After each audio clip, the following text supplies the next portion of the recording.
reserved, felt her own eyes prickle. Janet. Yes. Terry. Shut up and get married. Terry's voice cracked, a blend of affection and exasperation, a humorous but heartfelt push. Larry, who had been hovering, suddenly burst in again. Well, is she ready? Is she ready? She's ready, Jack announced, his voice regaining some of its usual cheer, the excitement contagious. Get ready, everybody. Now the wedding's about to start. The apartment filled with the expectant hum of guests. Mrs. Kinnear launched into a surprisingly grand rendition of the wedding march, the small organ filling the room with a joyous, if slightly off-key melody. Janet, radiant and beaming, took Jack's arm, ready to walk down the makeshift aisle, her dream, however unconventional, finally coming true. Just as they were about to step into the living room, a frantic knock pounded on the door, rattling the frame. Listen, we're having a Jack began, annoyed at the interruption, the timing impossibly bad. The door burst open, and Vicky stood there, disheveled, her eyes wide and frantic, her hair slightly mussed. Vicky, Jack, we've got to talk. Jack froze, his heart leaping into his throat, all thoughts of the wedding vanishing. Janet, startled, looked from Vicky to Jack, her smile fading, a ripple of concern spreading across her face. I'm sorry. I didn't know, Vicky stammered, her gaze falling on Janet's exquisite wedding dress, realizing the gravity of her interruption. I'll be back, Jack said to Janet, his voice barely audible, his apology implicit. He gently released her arm. Vicky, we do have to talk. Okay, just a second. He turned to Mrs. Kinnear, who had paused mid-symphony. Mrs. Connell, take 5. Come on. He pulled Vicky into the kitchen, away from the prying eyes of the wedding guests, the scent of fresh flowers mingling with the faint aroma of his cooking. Excuse me, Vicky muttered, her face flushed with embarrassment. Oh, my God. I walked in on Janet's wedding. It's all right. It's all right, Jack tried to reassure her, though his own heart was pounding, a mixture of hope and fear swirling within him. Oh, no, I shouldn't have come here. Vicky wrung her hands, a torrent of regret washing over her. Why did you? Jack asked, his voice a soft inquiry, daring to hope. To find out why you're trying to get rid of me. Her voice was tight with accusation, a raw wound. Get rid of you? Jack stared, genuinely bewildered, his mind racing to understand. Yes, I thought we meant something to each other. Her eyes searched his, a desperate plea for reassurance. We do, Jack insisted, stepping closer, trying to take her hands, to bridge the gap between them. Vicky pulled back, her gaze unwavering. Well, then why do you want me to take that job in Houston? Jack felt a cold dread. Her father, he had twisted everything, poisoned her perception. I don't want to stand in your way. I know how much that job means to you.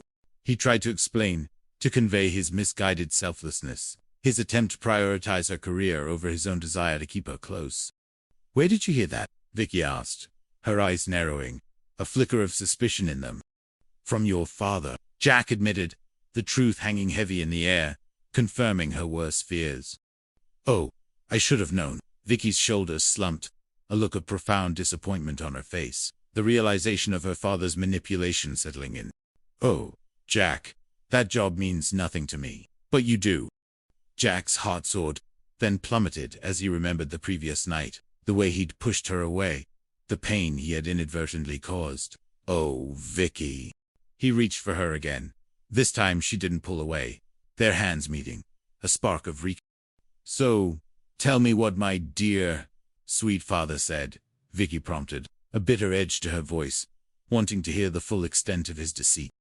He told me, Jack began, but before he could elaborate, Janet's voice, sharp with urgency, cut through the air.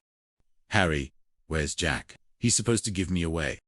Larry, who had evidently been eavesdropping, poked his head into the kitchen, his eyes wide with curiosity. Yeah, he's in the kitchen with Vicky. She's in the kitchen with Vicky, but I don't think Jack is doing too well. Larry, this has just gone far enough, Janet exclaimed, storming into the kitchen, Terry right behind her, a furious bride on a mission. Nobody sees me, she added, a theatrical wail, her own moment stolen. Oh no, that was low, that was really low. She pointed at Jack and Vicky, her eyes blazing with a mixture of bridal frustration and fierce loyalty. She turned to Jack and Vicky, her hands on her hips. Listen, you two. Jack, I know that you are crazy about Vicky. Janet, wait, Jack tried to interject, but Janet was on a roll, an unstoppable force. And, Vicky, I know that you're crazy about Jack.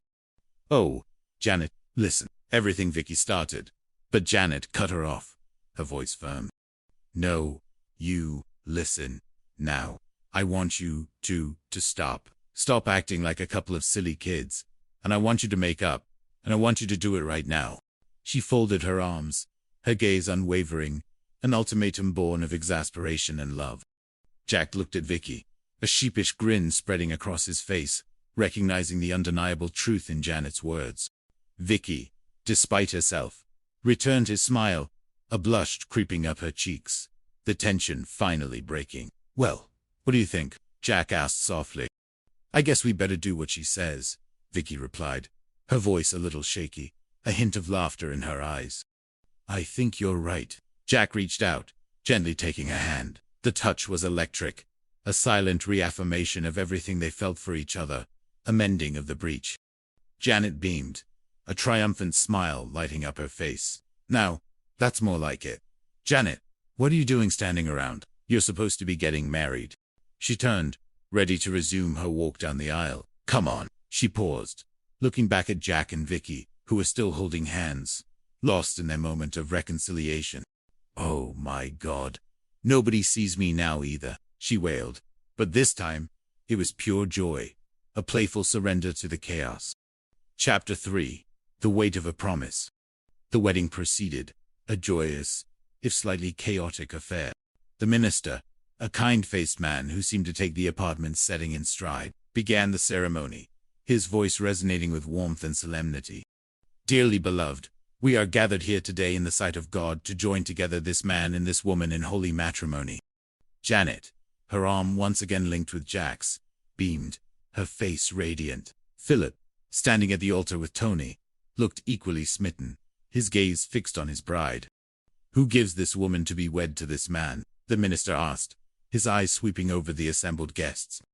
Jack, stepping forward, his chest swelling with pride, declared, well, normally it would be Janet's father, but since he's not here, he looked at Janet, a mischievous glint in his eye. Sharing a private moment. You just say, I do. I do, Janet said, her voice clear and strong, a testament to her unwavering commitment. The minister smiled.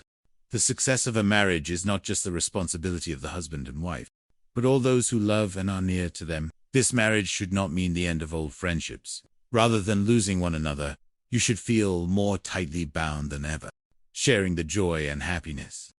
Jack glanced at Vicky, who stood quietly at the back of the room, her eyes fixed on the happy couple. Their earlier conversation, the raw vulnerability of her words, echoed in his mind. That job means nothing to me, but you do. A profound sense of relief and hope washed over him, mingled with a new resolve. He wouldn't let her go, not now, not ever. Do you, Philip, take this woman to be your lawfully wedded wife, to love, honor, and cherish, for richer or poorer, so long as you both shall live? I do, Philip said, his voice ringing with conviction, his eyes full of love for Janet. And do you, Janet, take this man to be your lawfully wedded husband, to love, honor, and cherish for richer or poorer, so long as you shall live?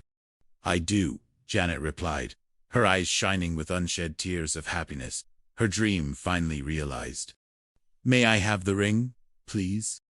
Tony handed Philip the ring. Philip took Janet's hand, his fingers trembling slightly as he placed the ring on her third finger, a symbol of their eternal bond. Place this on the third finger of her left hand and repeat after me. With this ring, I the wed.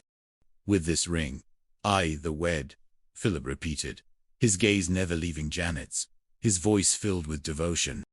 By the power vested in me by God and the state of California, I now pronounce you husband and wife. You may kiss the bride. Philip leaned in, and a tender, joyful kiss sealed their vows. The room erupted in applause and cheers, a celebration of their love. Oh, thanks, Philip said to the minister, then turned to Janet, his face alight. Oh, Mr. Moreau. Oh, Janet, I'm so happy. Congratulations. The guests swarmed